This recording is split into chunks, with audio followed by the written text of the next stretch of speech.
An SOS to Earth unleashed the full might of humanities. The research station New Horizon drifted silently through the void, its hull by micrometeorite impacts and cosmic radiation.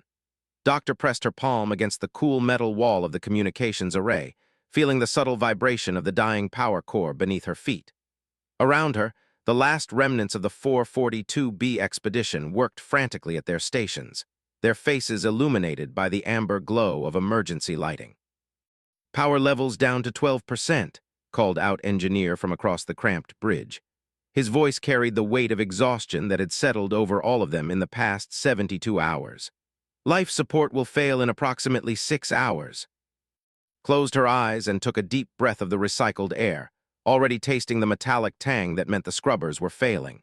When she opened them again, she looked out through the main viewport at the alien fleet that surrounded them like a school of predatory fish. The ships were sleek and organic-looking, their surfaces rippling with bioluminescent patterns that hurt to look at directly.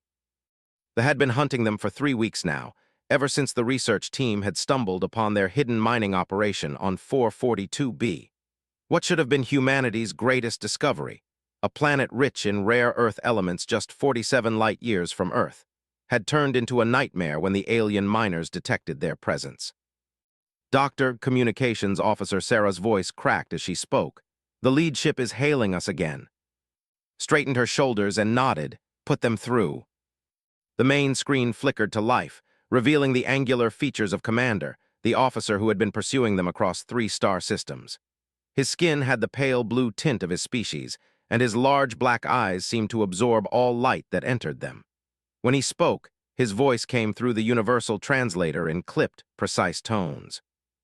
"Human vessel, your situation grows more desperate with each passing moment," said, his thin lips curving into what might have been a smile on a human face but looked predatory on his.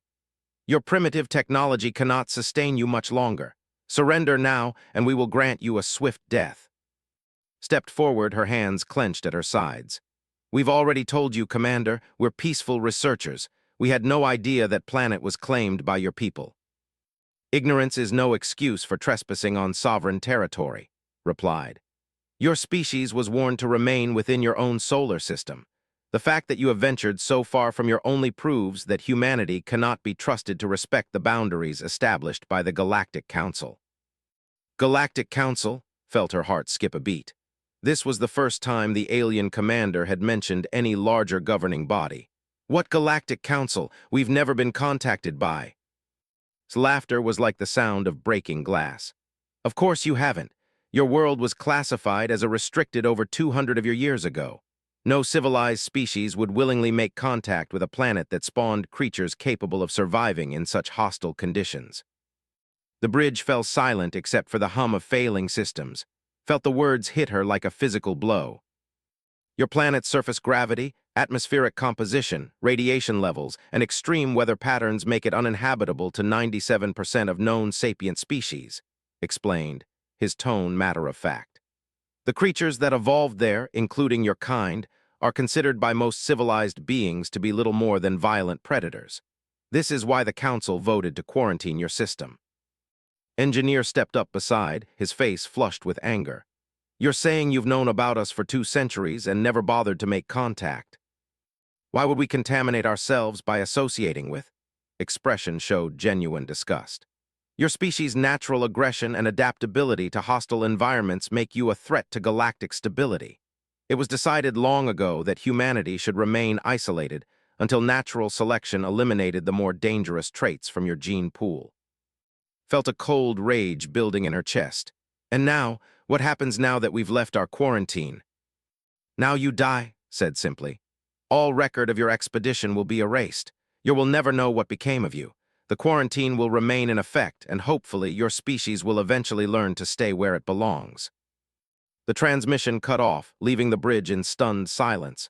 Stared at the dark screen, her mind racing. 200 years of isolation. Humanity cut off from the galaxy because alien species considered them too dangerous to contact. The implications were staggering. Dr. Sarah's voice was barely above a whisper. "What do we do?"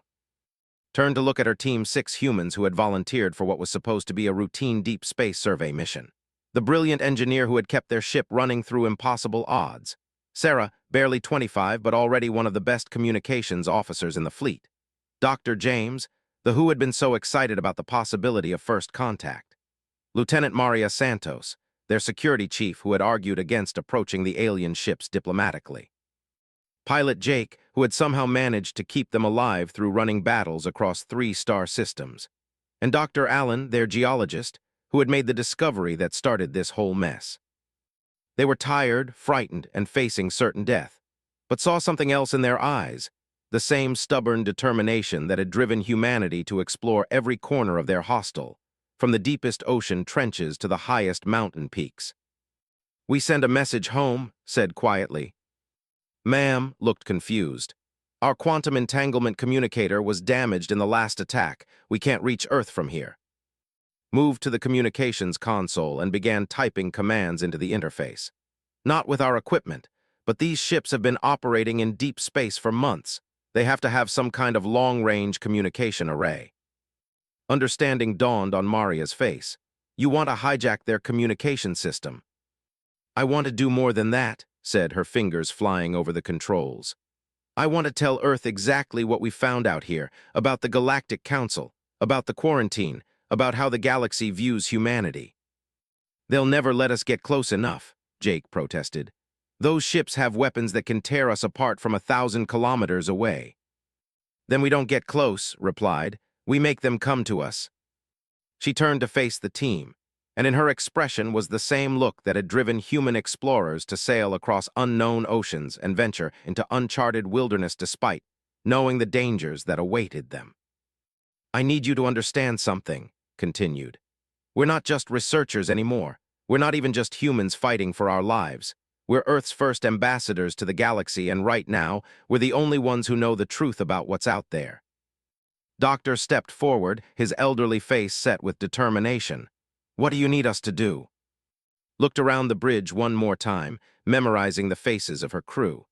"I need you to help me show the galaxy exactly what are capable of when their backs are against the wall." The next hour passed in a blur of activity.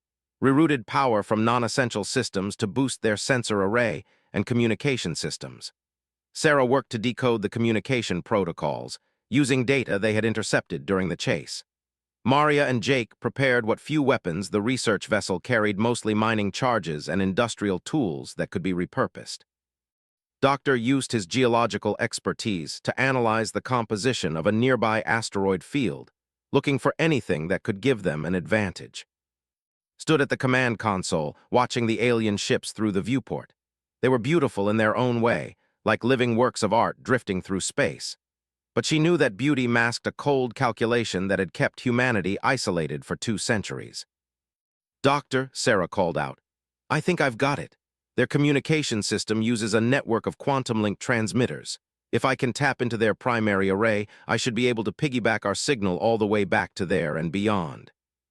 "How long do you need?" 10 minutes to establish the connection, maybe 5 more to transmit a full data package." Nodded. "Maria, what's our tactical situation?" The security chief consulted her display. 14 ships in a loose formation around us. They're maintaining distance but closing slowly. I'd guess they want to be in optimal position when our life support fails." "Perfect," said. "They think we're beaten. That gives us an advantage." She activated the ship's internal communication system. "All hands, this is Doctor. In approximately 15 minutes, we're going to attempt something that has never been tried before. We're going to send Earth a message that will change the course of human history. But first, we need to get the aliens' attention." Paused, looking out at the alien fleet that surrounded them like sharks circling wounded prey. 200 years ago, the galaxy decided that humanity was too dangerous to join galactic civilization. They called us and locked us away because they were afraid of what we might become. Today, we're going to show them that their fears were justified. She turned to, "Cut power to everything except life support and the communication array. Make it look like we're dying faster than we actually are." "Already on it," the engineer replied, his hands dancing over his controls. The bridge lights dimmed further and several display screens went dark. "Jake, I need you to plot a course through that asteroid field. Make it look erratic, like our navigation systems are failing." The pilot's fingers were already moving across his console. "Got it. I can make us look like we're drifting helplessly toward the largest asteroid cluster. Felt a grim smile tug at the corners of her mouth. Sarah, start recording everything. I want a complete record of what happens next. Recording now, the communications officer confirmed. Activated the ship's external speakers and hailed the fleet. After a moment, Commander's face appeared on the screen again. Have you decided to surrender, human? He asked, his tone mildly curious. I have a proposal, said. My crew is dying, our ship is failing. But before we die, I want to understand something. You call us. You say we're too dangerous for civilized space. But you've been hunting us for 3 weeks, and we're just 6 researchers with a mining survey ship. What exactly are you so afraid of? His expression shifted slightly and caught a glimpse of something that might have been uncertainty. Your question is irrelevant. You will be dead within the hour. Then humor a dying woman, pressed. Tell me what makes humanity so dangerous that an entire galaxy had to quarantine us. The alien commander was quiet for a long moment, his black eyes studying his face. When he finally spoke, his voice carried a note of reluctant respect. Your species survived on a world that should have killed you 1,000 times over. Your planet's gravity is 60% higher than the galactic standard. Your atmosphere contains oxygen at concentrations that would be toxic to most species. Your star bombards your world with radiation levels that would sterilize most civilized worlds. And yet not only did you survive, you thrived. Felt a strange pride welling up in her chest. That makes us dangerous. That makes you unpredictable, corrected. Most species that reach sentience do so on worlds that are stable, predictable. They evolve to work within established parameters. But your species evolved to adapt, to overcome, to find solutions to impossible problems. When faced with obstacles, most civilized beings seek to avoid them. Humans seem to view obstacles as challenges to be conquered. Glanced at her crew, seeing the same mix of pride and determination on their faces that she felt in her own heart. And that frightens you, she said. Silence was answer enough. Took a deep breath and made her decision. Well, Commander, you're about to find out just how dangerous a group of dying can be. She cut the transmission and turned to her crew. Sarah, how's that communication link coming? Almost there, 2 more minutes. I need you to overload our power core. Make it look like a catastrophic failure, but give us a 30-second delay before it actually goes critical. The engineer's eyes widened. Doctor, if I do that. We'll die anyway when life support fails, said quietly. But this way, we take a few of them with us. And more importantly, we get Earth a message that will shake the foundations of galactic civilization. Nodded grimly and began entering commands into his console. Moved to the communication station beside Sarah. When you establish that link, I want you to transmit everything. Our mission logs, the sensor data from 442B, our conversations with and our current tactical situation. But most importantly, I want you to send a message directly to Earth Defense Command. What message? Looked out at the alien ships one last time, her expression hard as diamond. Tell them that humanity has been at war for 200 years. We just didn't know it. Admiral Hayes stood in the command center of the Luna Defense Station, staring at the holographic display that showed the entire Sol system. The message from the New Horizon had arrived 6 hours ago, and since then, every government on Earth had been in emergency session. The implications of Doctor's final transmission were staggering. Humanity wasn't alone in the universe. They never had been. For 2 centuries, an entire galactic civilization had existed beyond their solar system, deliberately keeping them isolated because they considered humans too dangerous to contact. Admiral, Colonel Martinez approached from the communications array, his face grave. We've just received confirmation from the Deep Space Monitoring Network. Long-range sensors are detecting multiple FTL signatures approximately 18 light-years out and closing. Nodded grimly, how many? Initial estimates suggest at least 300 vessels, ma'am. The energy signatures don't match anything in our databases. Felt her jaw tighten. 300 ships was far more than a simple cleanup operation. This was an invasion fleet, sent to ensure that word of humanity's discovery never reached Earth. Time to arrival. At their current speed, approximately 72 hours. Turned to address the assembled officers in the command center. Representatives from every major Earth military force were present. along with senior scientists and government officials who had been hastily briefed on the situation. "Ladies and," began, her voice carrying across the chamber. "As of 6 hours ago, humanity officially learned that we are not alone in the universe. We also learned that we have been deliberately isolated for the past 2 centuries because the galactic community considers us too dangerous to be allowed into civilized space." Murmurs rippled through the assembled crowd, raised her hand for silence. The research vessel New Horizon and her crew of 6 brave souls died to bring us this information.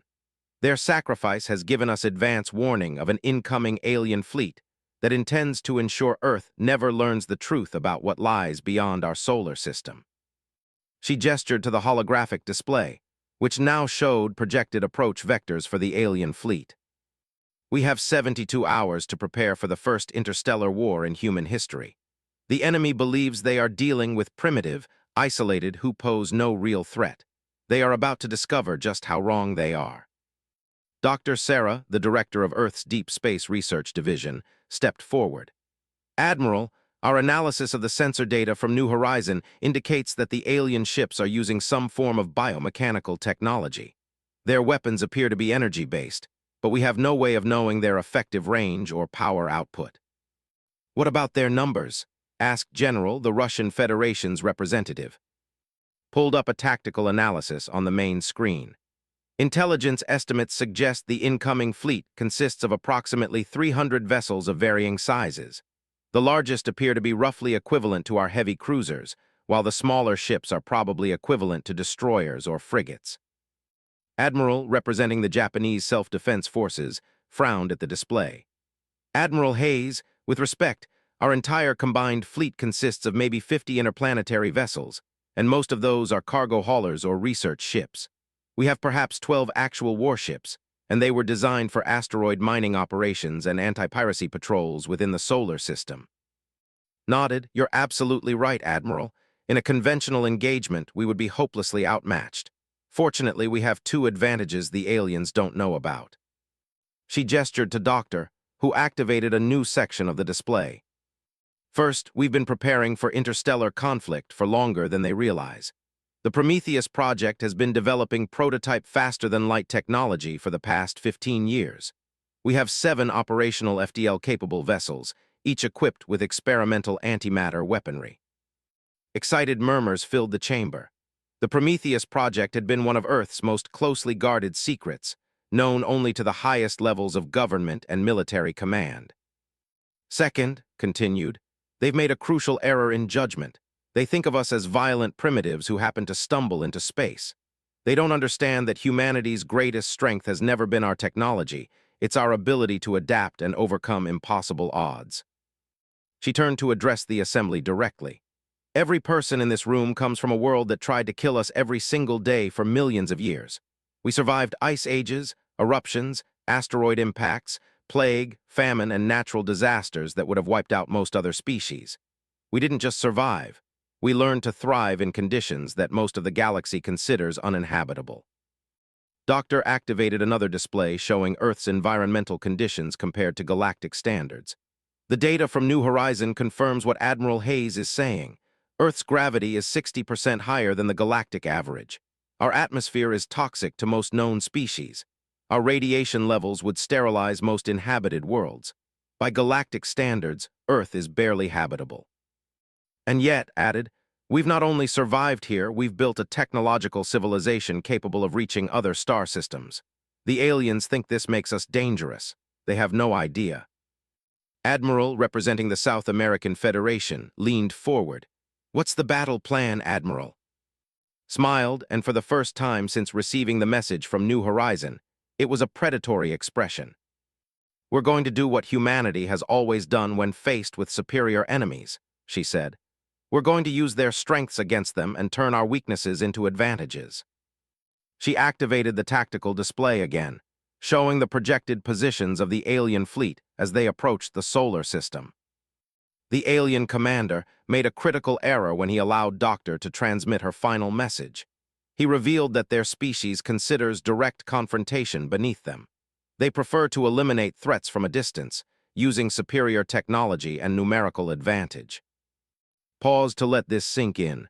They're not expecting us to fight back. They're certainly not expecting us to bring the fight to them. General, representing the African Union, studied the display. You're proposing we take the offensive. I'm proposing we remind the galaxy why they were afraid of us in the first place, replied. We have 72 hours to prepare. Here's what we're going to do. The next several hours were a blur of activity as Earth's military forces prepared for something no one had ever imagined they would face, an interstellar war. The Prometheus project vessels were brought out of their hidden facilities and prepped for combat operations. Every available ship in the solar defense fleet was armed and crewed. Most importantly, a hastily assembled strike force of humanity's most experienced military personnel was briefed on a mission that would either save Earth or ensure that humanity went down fighting. Captain stood on the bridge of the Defiance, one of the Prometheus Project's FDL-capable ships. Around her, the best and of Earth's military worked at stations that represented the cutting edge of human technology. The ship itself was a marvel of engineering, a fusion of human ingenuity and reverse-engineered technology from crashed alien probes that had been secretly recovered over the past decades. Captain, Lieutenant Commander Torres called from the sensor station, we're receiving telemetry from the advanced reconnaissance drones. The alien fleet is maintaining course and speed. Estimated arrival at the edge of the solar system in 68 hours. Nodded. Any change in their formation? Negative. They're still in a standard traveling formation, large ships at the center, smaller vessels on the flanks. No indication they're expecting resistance.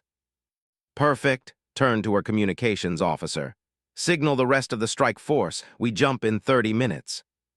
The Defiance was accompanied by 6 other FDL-capable vessels, each one representing humanity's most advanced technology. The plan was audacious in its simplicity. Instead of waiting for the aliens to reach Earth, they would intercept the fleet in deep space and show them exactly what we're capable of when their survival was at stake. Captain, Chief Engineer spoke up from his station. All systems are green. Antimatter containment is stable, FTL drives are online, and all weapon systems are fully charged. Felt the familiar tightness in her stomach that came before every dangerous mission. She had led operations against asteroid pirates, rogue AI systems, and hostile alien probes. But this was different. This wasn't just about protecting shipping lanes or investigating anomalies. This was about the survival of the human race. All hands, this is the captain, announced over the ship's communication system. In approximately 30 minutes, we will engage an enemy fleet that outnumbers us 40-1. These aliens have been watching humanity for 2 centuries, convinced that we're too dangerous to be allowed into their galactic community. Today, we prove them right. She paused, looking around the bridge at her crew, men and women from every nation on Earth, united by their determination to protect their. Our ancestors survived the hostile environment of Earth for millions of years. They faced predators, natural disasters, disease, and countless other threats that would have destroyed most species. They didn't just survive, they conquered an entire planet and reached for the stars. Today, we carry their legacy into the depths of space. Activated the ship's tactical display. The enemy expects us to cower in fear and wait for them to arrive. They expect us to surrender or die quietly like the research team they murdered. They have no idea that humanity's response to superior force has never been submission. It's been innovation, adaptation, and overwhelming violence directed at anyone stupid enough to threaten our survival. The crew around her sat, their faces set with grim determination. We are the children of, continued. We are the descendants of survivors who refused to give up no matter how impossible the odds became. Today, we show the galaxy what that means. She turned to the navigation officer. Mister, plot our course. Target the alien fleet's lead elements. We go in fast, we hit hard, and we make sure they remember what happened here.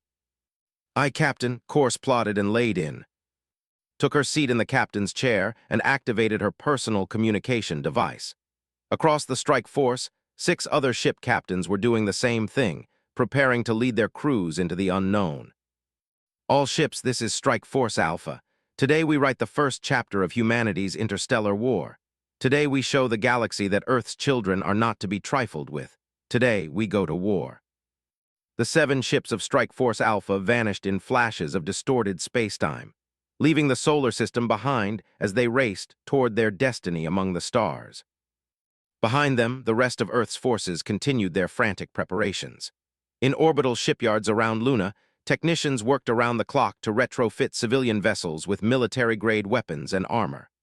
On Earth itself, the greatest scientific minds of the planet worked together to analyze every scrap of data from the New Horizon, looking for weaknesses in alien technology that could be exploited. But perhaps most importantly, across every continent and in every major city, humanity began to wake up to the reality that they were not alone in the universe, and that they were about to fight for their right to exist among the stars. The age of human isolation was ending. The age of galactic war was about to begin. In the depths of space, Commander stood on the bridge of his flagship, confident that the troublesome called Earth would soon be contained once and for all. He had no way of knowing that his decision to hunt down the New Horizon had just signed the death warrant for galactic civilization as he knew it. Humanity was about to remind the galaxy why they had been afraid in the first place. The space between stars had never witnessed anything like Strike Force Alpha. 7 ships born from human engineering moved through the void at velocities that should have been impossible, their exotic matter drives bending spacetime itself to achieve faster-than-light travel. Each vessel carried the hopes of 8 billion people and the promise of vengeance for the crew of the New Horizon. Captain gripped her command chair as the Defiance dropped out of FTL space in a brilliant flash of blue-white energy. Around her ship, 6 other vessels materialized almost simultaneously, their hulls from the stresses of experimental drive systems pushed beyond safe limits. "Sensor sweep complete," Lieutenant Commander Torres announced from his station. "Contact, multiple contacts bearing 27 Mark IV. Count shows 296 vessels in standard formation. Distance approximately 4 million kilometers." Felt her pulse quicken. The alien fleet was exactly where their projections had predicted. The enemy was maintaining course directly toward Earth, completely unaware that humanity had just announced its presence in the most dramatic way possible. "Communications, signal the fleet," ordered. "Tactical formation, Omega. We hit them fast and hard before they know what's happening." The 7 human ships spread out in a complex 3-dimensional formation that had been developed during the resource wars of the 2150s.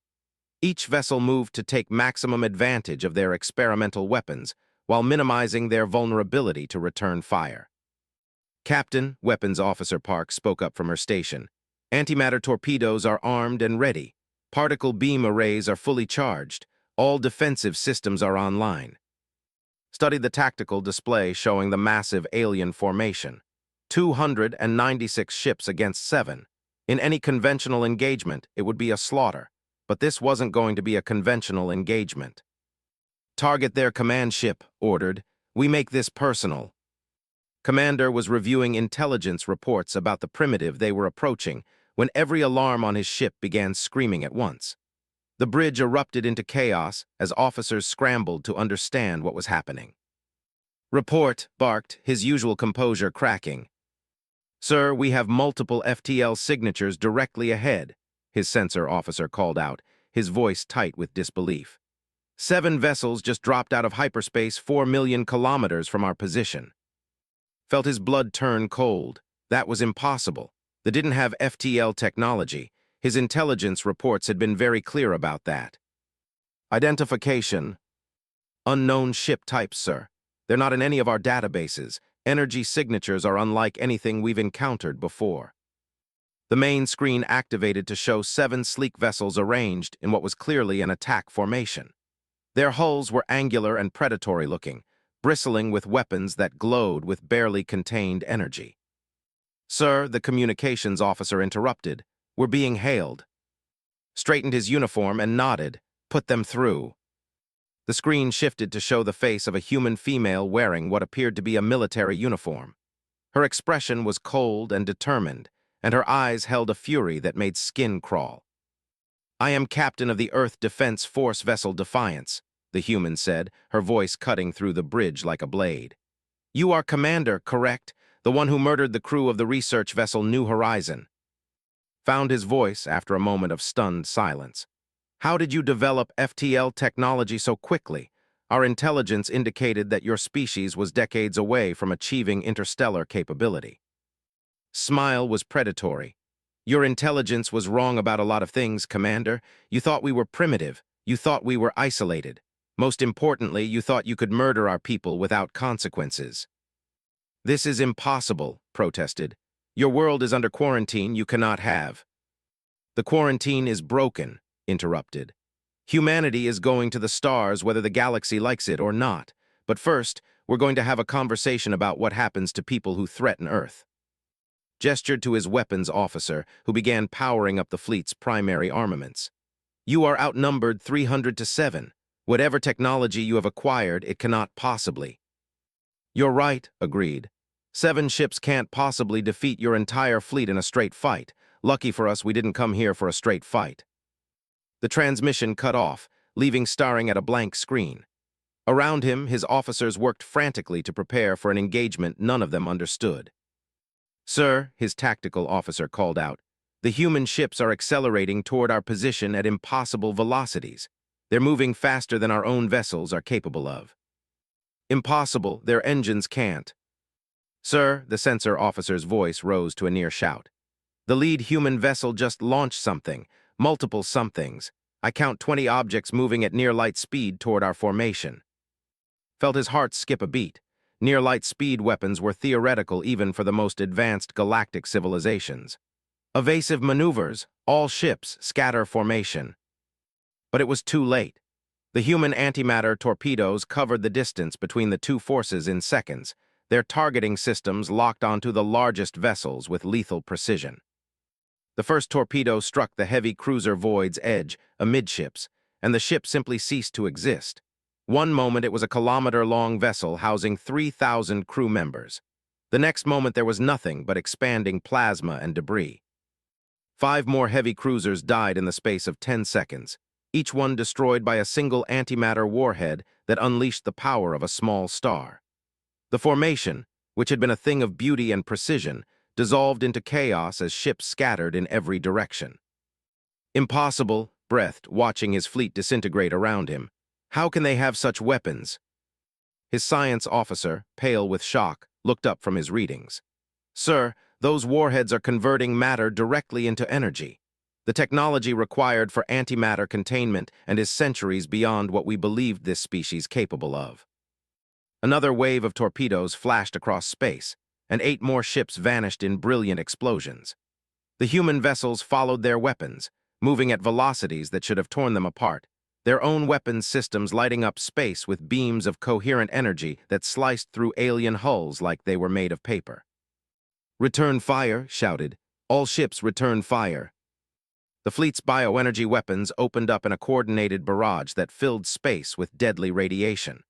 But the human ships moved like living things, dodging and weaving through the weapon fire with impossible agility. Their hulls seemed to absorb energy that should have destroyed them, and their return fire was devastatingly accurate. The Defiance swept through the formation like an angel of death, its particle beam arrays carving through ship after ship. Captain's voice echoed across all frequencies as her ship's weapons spoke with the voice of humanity's fury. This is for Doctor and her crew. His voice carried across space as another cruiser exploded. This is for 200 years of isolation. This is for every human who dreamed of reaching the stars.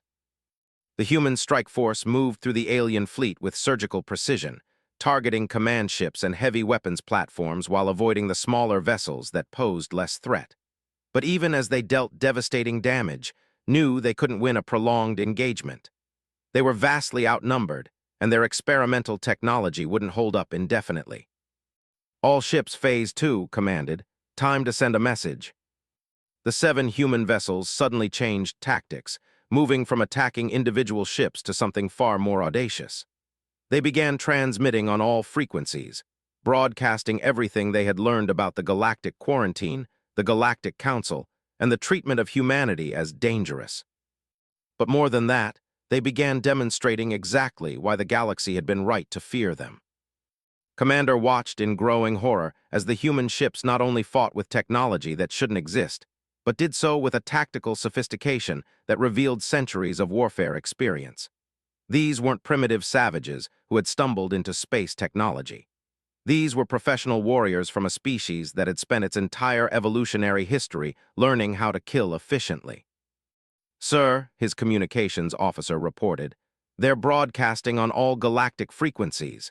Every civilization within 50 light-years is receiving their transmission. What are they saying? The officer's face was pale with fear. They're telling everyone about the quarantine, about how the Council has been hiding humanity's existence. They're declaring war on the entire galaxy, sir. Felt his world crumbling around him. The quarantine had been the foundation of galactic security for 2 centuries. Every major civilization knew about the called Earth and the dangerous species that lived there. The quarantine had been designed to contain them until they either destroyed themselves or evolved into something less threatening. Instead, they had secretly developed technology that rivaled or surpassed anything in known space. And now they were angry. "Sir," his tactical officer called out, "we've lost 67 ships. The humans are regrouping for another attack run." Made a decision that would haunt him for the rest of his life. Signal the retreat. All ships fall back to the outer system. Send a priority message to the Galactic Council. Tell them they have broken quarantine and they have antimatter weapons. As the remaining ships began their hasty withdrawal, the 7 human vessels didn't pursue.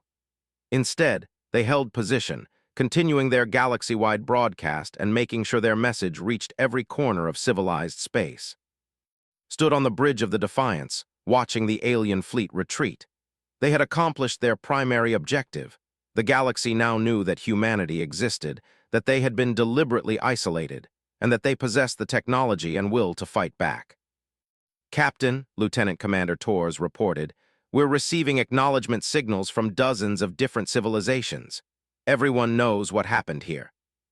Nodded grimly. "Good. Let them all know that Earth's children have come to the stars, and let them know that if they want a war, we'll give them one they'll never forget." She turned to her communications officer. "Send a message to Admiral Hayes. Tell her that Phase 1 is complete. The galaxy knows we exist, and they know we're not going to hide anymore." As the human strike force prepared to return to Earth, signals raced across the galaxy carrying news that would change everything. On a dozen different worlds, governments went into emergency session. The Galactic Council called an unprecedented emergency meeting. Military forces throughout known space began mobilizing. The age of human isolation was over. The galaxy had spent 2 centuries afraid of what might happen if the of Earth ever reached the stars. Now they were about to find out that their fears had been completely justified. On Earth, Admiral Hayes received the message from Strike Force Alpha and allowed herself a grim smile. The aliens had wanted to keep humanity contained because they considered them too dangerous for civilized space. They were about to learn exactly how dangerous a species becomes when you threaten their home and murder their people. The real war was just beginning.